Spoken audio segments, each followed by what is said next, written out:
రంగాల వారీగా చూసుకున్నట్టయితే విద్యార్థులు చూసుకుందాము.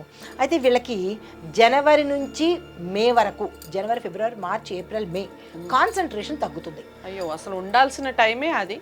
ఇది ఎగ్జామ్స్ టైము, పీక్ టైం అనమాట. అడ్మిషన్స్ కానీ ఎగ్జామ్స్ కానీ అన్ని పీక్ టైము. ఈ సమయంలో తల్లిదండ్రులు ఈ పిల్లల్ని కూర్చోబెట్టుకుని జాగ్రత్తగా చూసుకుని వాళ్ళకి పెరిగేటట్టుగా చేయండి. అయితే కాన్సన్ట్రేషన్ పెరగడానికి కూడా నేను ఒక చిన్న ఇది సూచన చెప్పేస్తాను. తర్వాత వీళ్ళు జాగ్రత్తగా ఉండవలసిన సమయం ఏంటంటే కనుక రాత్రి 9 తర్వాత కొంచెం చదవగలిగిన వాళ్ళైతే స్టూడెంట్సే చదువుకున్నట్టయితే కనుక కాన్సన్ట్రేషన్ నిలబడే అవకాశం ఉంటుంది.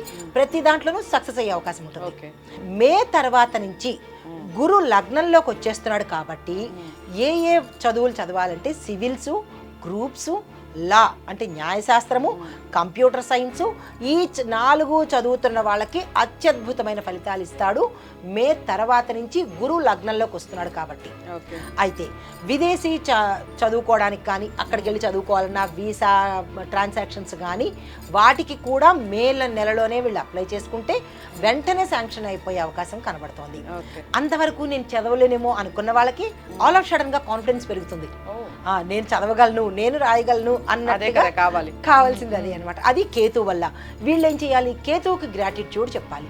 కేతువు గ్రాటిట్యూడ్ చెప్పాలంటే కేతువుని ఎక్కువగా ప్రసన్నం చేసుకునే పని వీళ్ళు చేసుకోవాలి.